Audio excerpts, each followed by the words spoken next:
খুব শীঘ্রই 56,000 টাকায় নেমে আসছে সোনার দাম। সোনার দামে হঠাৎ এত পতন কেন?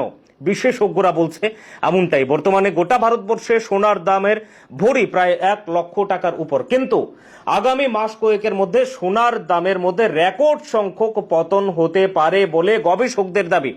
আমেরিকার একটি সংস্থা মর্নিং স্টার নামের একটি সংস্থা গবেষণা করে তাদের যে বিশেষজ্ঞরা আছেন তারা দাবি করেছেন আগামী কয়েক মাসের মধ্যে সোনার দামের মধ্যে এতটাই পতন হতে পারে, প্রায় 40-45% হ্রাস পেতে পারে সোনার দাম, এবং সেই জায়গাতে প্রায় 55 থেকে 56 ভরি হিসেবে সোনার দাম নেমে আসতে পারে বলে বিশাল বড় একটা তথ্য পাওয়া গেছে, এবং সেই খবরটাই আজকে ব্রেক করছি আমরা।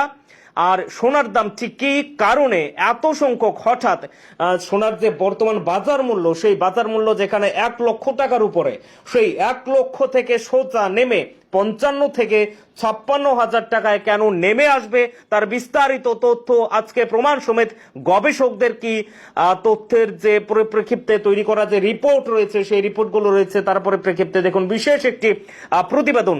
ঠিক কি কারণে প্রায় 40% হ্রাস পেতে চলছে, 55 থেকে 56,000 টাকা নেমে আসতে চলছে সোনার দাম ভারতবর্ষে। 56,000 টাকায় নেমে আসতে পারে সোনার দাম। আসন্ন সময়ে সোনার দামে বিপুল সংখ্যক নিম্নমুখীতে আসার প্রবল সম্ভাবনা দেখা গেল, এমন তথ্যই উঠে এসেছে এক গবেষণায়। আমেরিকার একটি কোম্পানি মর্নিং স্টার এবং সেই কোম্পানির বিশেষজ্ঞরাই দাবি করেছেন, মর্নিং স্টারের মতানুসারে আসন্ন সময়ে সোনার দাম 40% কমে আসতে পারে। বর্তমানে ভারতে সোনার ভরি প্রায় 1 লক্ষ টাকা। সেখানে গবেষকরা গবেষণা করে দাবি করেছেন সোনার দাম প্রায় 56,000 টাকায় নেমে আসার কথা। তবে সোনার দাম কেন কমে যাবে? সোনার দাম কমে যাওয়ার পেছনে কোন রহস্য? মর্নিং স্টারের কথা অনুযায়ী বিশ্বে সোনার খনন প্রচুর বৃদ্ধি পেয়েছে ধারাবাহিকভাবে। সোনার ভান্ডার এখন প্রায় 9% বৃদ্ধি পেয়েছে। সোনার যোগান বৃদ্ধি পাচ্ছে অনবরত, কিন্তু অতিরিক্ত দামের কারণে চাহিদা হ্রাস পাচ্ছে।